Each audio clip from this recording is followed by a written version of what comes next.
You definitely feel it just kind of going into your lungs when you smell it, even powder, in the powder version of it. You can eat the roots and you can eat the leaves of it, and it is a plant that is just considered a contact healer. Anything that it touches, it proliferates healing. Now, one of the things it's most known for is for the lungs, but other things that it's known for is helping to repair bones. Interesting, huh? On one hand, lungs are the things that it's been historically used for, and yet it also helps with bones, and somehow there must be a correlation there between the lungs and the bones, because this little herb was called by lots of different names: nip bone, bruisewort, woundwort, bone set. It's a very, very hardy plant. It's native to Europe and the British Isles and throughout Asia, but now it's in much of North America. It is, quite frankly, a weed. It grows like crazy. It grows in damp, grassy places, on riverbanks, in ditches. You can grow it anywhere, even in the desert. And like I said, you can use the whole plant, and we have used the whole plant for years. Our first experience with Comfrey was when my little brother was really, really sick, and he kept going in because he had such bad asthma. And this was, gosh, almost 50 years ago. And my mom was really struggling with that, and he was landing in the hospital all the time, this poor little sick baby.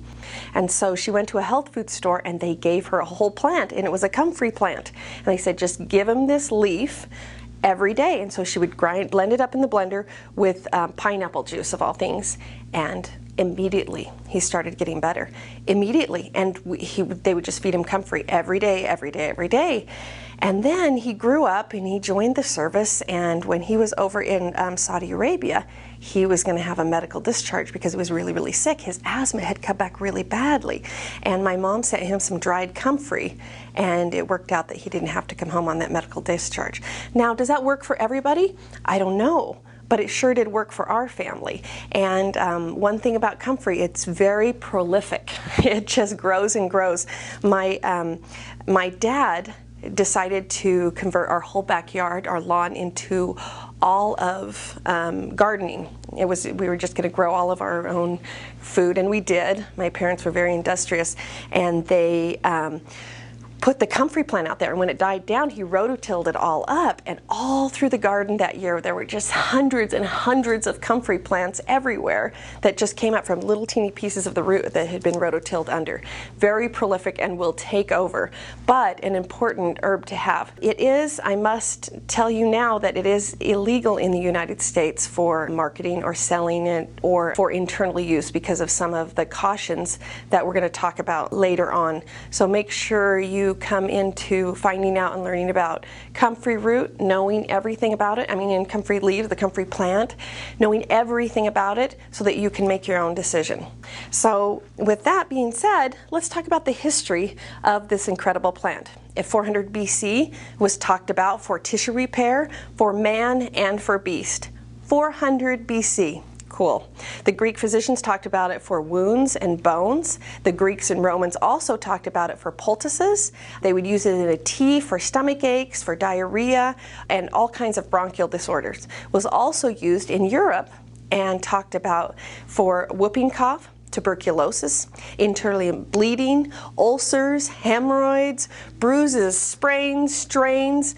It's good for broken bones, torn ligaments, cuts, boils, burns, arthritis. You can gargle with it. It can help with swelling and inflammation. It's great for women and sore nipples and breasts. It's also incredible for the childbirth years as far as nourishing the mom, and also externally using it. It's used in childbirth as far as poultices on torn perineums.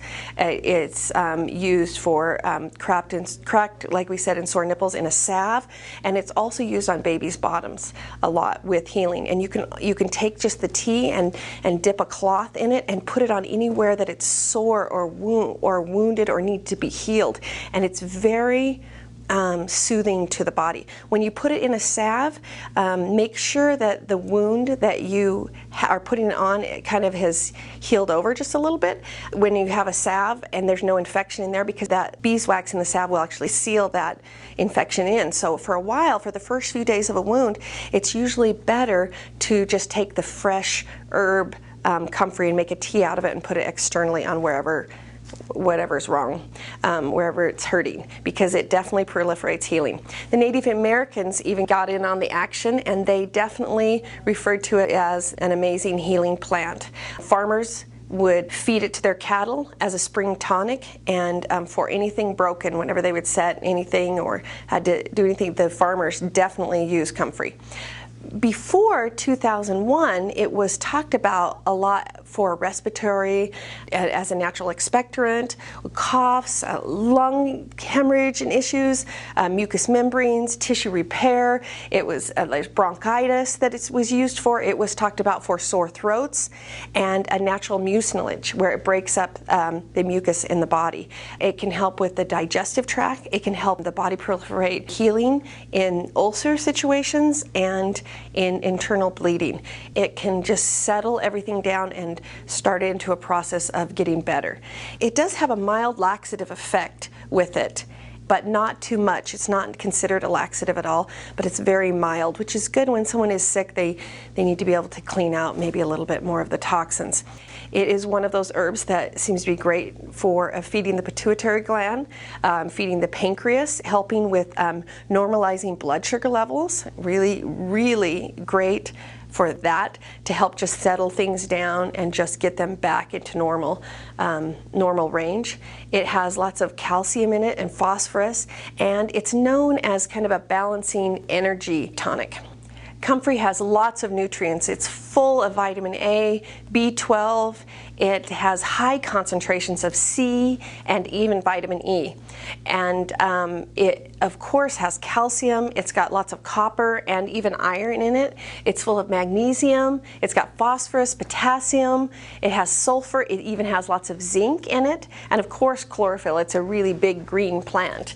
And even has some proteins in it. It tends to help people with kind of the restless leg thingy or the cramps. They think because of the combination of the calcium and potassium together seems to help settle that down. It also is that natural mucilage, which helps in healing, and it kind of coats the intestines, and even it just kind of attaches to the cells, and so the cells have no choice but to actually start healing. And they actually, it just attaches right to it. I have an herbalist friend who calls it a big dumb herb, because whatever you put with it, it's going to take on the quality of that and drive it through. So you have to make sure that whatever you put with it is of good quality, because it will drive in. If you put chemicals with it, you put anything with it, it will drive it into the system and will kind of interrupt that healing process that might be happening. It is kind of a bitter herb, not too much. I mean, I like the taste of it because we would drink shakes all the time growing up of comfrey and that pineapple juice. Every day we got up and we put comfrey, for years during the summertime, we would always drink it. It has a little bit bitter, but not too bad. The root is a little bit more bitter than the leaf, actually, but it's kind of enjoyable. It's kind of hairy. It's kind of a hairy kind of plant. It is one of those things that also is kind of like aloe vera in that it drives things through the skin, drives things through the cells, and actually makes it absorb even better. And that's how it works so well with like wound healing, and it was considered the contact healer because it has that incredible cell rejuvenation. I mean, we use it for sprains. Literally, your body feels better and it just heals faster. There's scar tissue repair, really known for that. It's considered the bone knitter.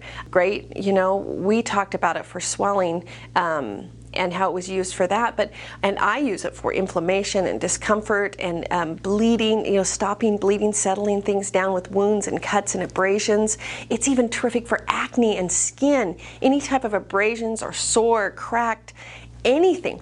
When your lips get really sore and cracked, anything that needs to heal your elbows, even sore cracked breasts from nursing that we talked about before, but also burns. We've seen people use it, just the tea externally for help with symptoms associated with gout. You can use to help the body heal with eye injuries and eye problems. It's also used for mosquito bites and other kinds of bites. Lots of different ways to use this incredible herb. Definitely had to be in the top 40 herbs, even though it's been a little bit vilified and made illegal to take internally. In the United States, it's still It's just, even if you just use it topically, it's an amazing, amazing plant. There's a study that showed a 33% reduction within 1 hour using an external cream in pain reduction. That's pretty cool. And I guess the symptoms associated with pain reduction. And they're starting to look at it even more and more. There were different studies that have been discontinued with it, and they kind of had stopped studying it, but it is a plant that once you use it, you won't have to study it much because you'll see how well it really does work. It naturally is great for the immune system.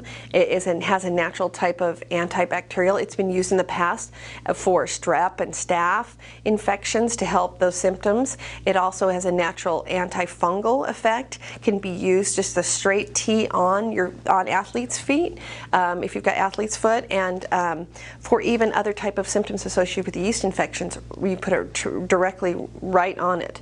Let's talk about the safety of Comfrey. It was made illegal for internal use in the United States in 2001. Why is that? There's an alkaloid in it that is in the roots and in the young leaves, and they have reported that if it's ingested in large amounts, it can cause liver damage, and so it got pulled off the market. How did they come to this conclusion of this life-giving plant that has been around for thousands of years? Well, some well-meaning scientists, I'm sure, were giving rats extracted, concentrated Comfrey, large amounts of the alkaloid from the Comfrey, and they died of liver failure or got cancer. But the problem with this is the scientists didn't tell the news media that the original experiments were actually done with Comfrey, and the plants that were given this Comfrey in the whole state did not die of cancer or have liver failure. But that information wasn't given to the media till later on, and somehow it was made illegal by this information, and then all of a sudden Comfrey was a little bit hard to get, and a lot of people were afraid of it. This is a great herb, and you can use it so many different ways. It's just been such a life healer for us, for our family. We were raised on it. My mom grows it. She's 80 years old. She eats it in the summertime. She dries it and drinks tea in the wintertime. We use it for poultices. We use it for salves. We use it for infusions. We use it as a sitz bath for new moms for a perineum wash. Always use it for that. Make little poultices out of it and put it on sore bottoms. It's really great for diaper rashes, for making your own salves and making your own ointments. Always, always have this on hand. I encourage you to go make some salves and make some infusions and really experience this plant, because until you experience this in your body or on your body, just however you choose to use this plant, really don't be afraid of it. A lot of people are wanting to have a lot of cautions, and if we do, then the magic of this plant won't be passed down to the next generation. So I implore you to just reach out to this plant and use it in your life to help you with healing and with your family.